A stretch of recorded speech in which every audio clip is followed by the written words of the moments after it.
Assalamualaikum warahmatullahi wabarakatuh. Perkenalkan, nama saya Ahmad Hoirudin Abdul Aziz dari kelas 1B Ilmu Lingkungan dengan NIM 237111039. Sini saya akan memaparkan sebuah materi yang berjudul nilai perubahan dan degradasi pemandangan alam. Materi yang pertama adalah lingkungan perairan. Ekosistem laut, interaksi massa air yang terus-menerus antara satu sama lain dan dengan dasar laut menyebabkan organisme laut menutup hubungan dengan total lingkungan laut atau ketergantungan trofik, reproduksi, dan sarang. Ada dua ekosistem kompartemen besar di lingkungan laut, yaitu ekosistem dasar laut dan ekosistem badan air. Perbedaan ini mengontrol fotosintesis, produksi primer atau fitoplankton atau fitobentos, merupakan sumber energi dari jaring trofik laut dan memasok makanan di kedalaman. Jarak daratan terhadap lingkungan laut sangat penting. Hal ini dapat membedakan ekosistem laut pesisir dari ekosistem laut lepas.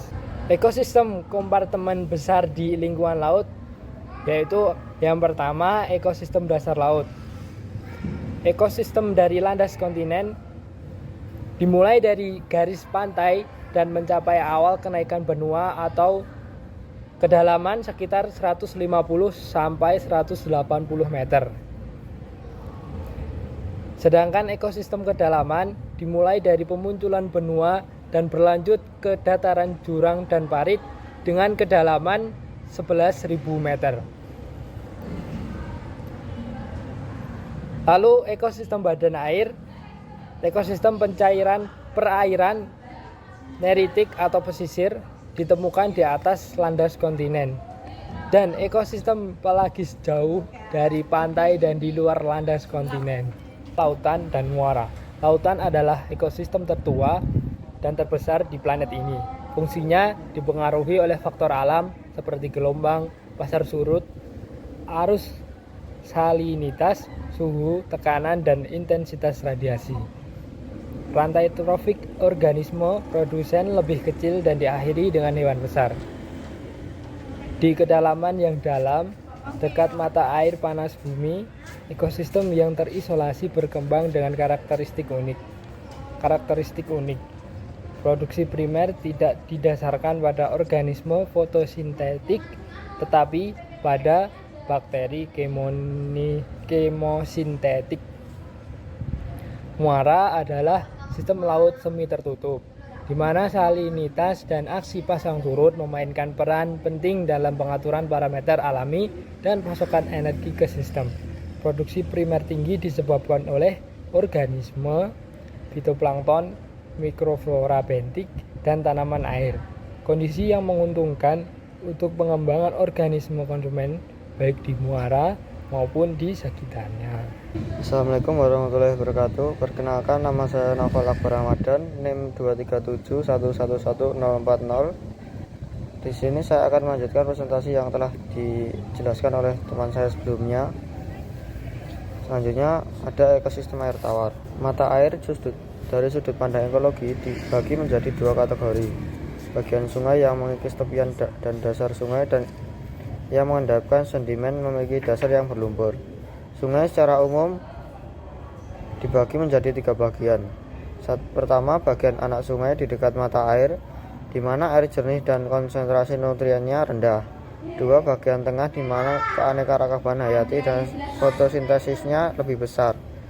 Bagian di dekat muara di mana aliran lambat dan transparasi rendah, setidaknya di sungai-sungai besar.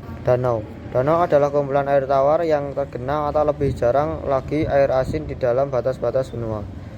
Sebuah danau secara langsung tergantung pada cekungan drainase, khususnya tergantung pada ukuran, geologi, erodibilitas, topografi, tata guna lahan, tutupan vegetasi, dan lain-lain.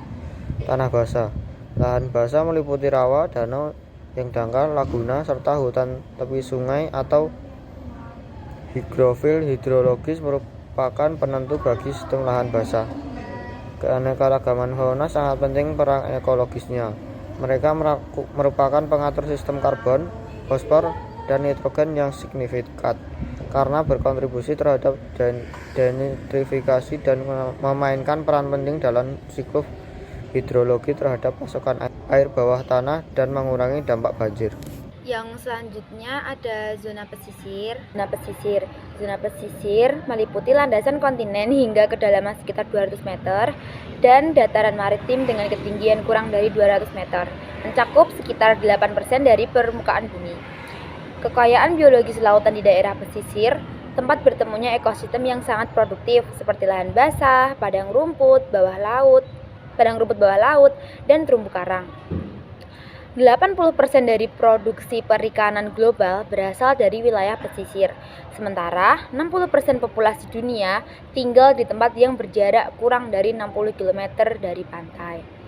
Karakteristik zona pesisir itu merupakan ekspresi dari keseimbangan dinamis antara suplai sedimen oleh litosfer dan pengaturan pemindahan atau akumulasi oleh hidrosfer melalui aksi gelombang dan arus yang sangat bergantung pada atmosfer.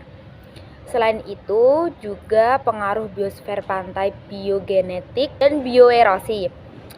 Ekosistem pesisir juga termasuk kategori lahan basah.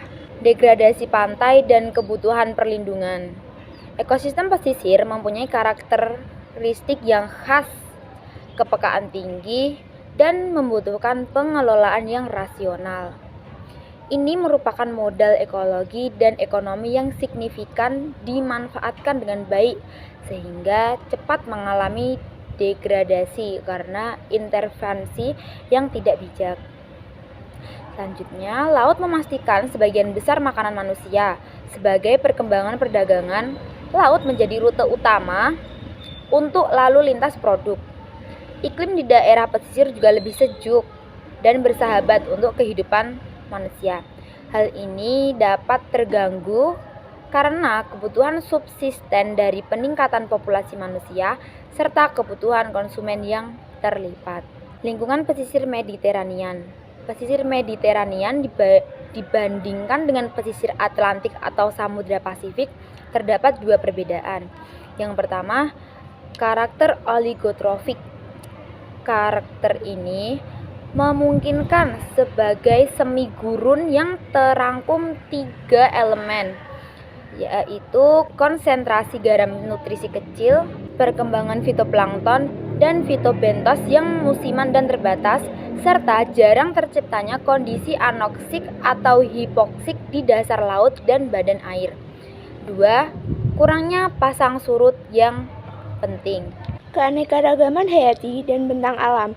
Konsep keanekaragaman hayati yang mencakup variasi genetik di antara individu dari spesies yang sama atau relung ekologi dan landscape. Perkiraan jumlah spesies biosfer berfluktuasi antara 5 dan 100 juta dengan nilai yang paling mungkin sekitar 8,7 juta, sementara lebih dari 1,2 juta spesies telah dideskripsikan oleh ilmu pengetahuan dan telah dikatalogkan dalam basis data pusat. Tingkat kepunahan spesies saat ini berada di antara 50 sampai 1000 kali lebih besar dari laju alami. Pada tahun 1996, 25% mamalia dianggap terancam punah. Lebih dari 25% ikan air tawar presentasi jauh lebih tinggi dari hewan invertebrata. Flora dan fauna. Total tanaman dari ekosistem darat atau air disebut flora. Istilah vegetasi mengacu pada total tanaman yang menutupi permukaan suatu daerah. Penghancuran hutan tropis dan biotop penting lainnya, pengembalaan berlebihan, pengumpulan berlebihan tanaman obat dan aromatik, serta masuknya spesies asing ke dalam ekosistem yang sensitif adalah penyebab utama kepunahan spesies tanaman. Perburuan dan penangkapan ikan yang berlebihan merupakan faktor penting dalam degradasi fauna. Ekspansi manusia 40.000 tahun yang lalu selama periode Pleistocene menyebabkan kepunahan yang signifikan. Spesies hewan signifikan karena perburuan dan penggundulan hewan yang berlebihan. Biotop. Biotop adalah entitas geografis tempat spesies biologi hidup. Spesies tertentu dapat hidup secara permanen di biotop, dan yang lain menggunakannya secara berkala atau sesekali untuk mencari makan, bersarang, berkembang biak, beristirahat, dan lain-lain. Spesies yang dikategorikan sebagai spesies yang terancam adalah 1. Terancam punah, 2. Rentan, yang 3. Langka. Lalu untuk tekanan terhadap landscape alam dipengaruhi oleh faktor-faktor berikut. Yang pertama adalah pertanian intensif dengan aliran bahan kimia dan eksploitasi sumber daya darat dan air, seperti pestisida, konsumsi berlebihan pupuk dan air, drainase, pemompaan air tanah, pengalihan aliran sungai, dan lain-lain. Yang kedua adalah polusi dari limbah cair dan gas beracun atau tidak beracun.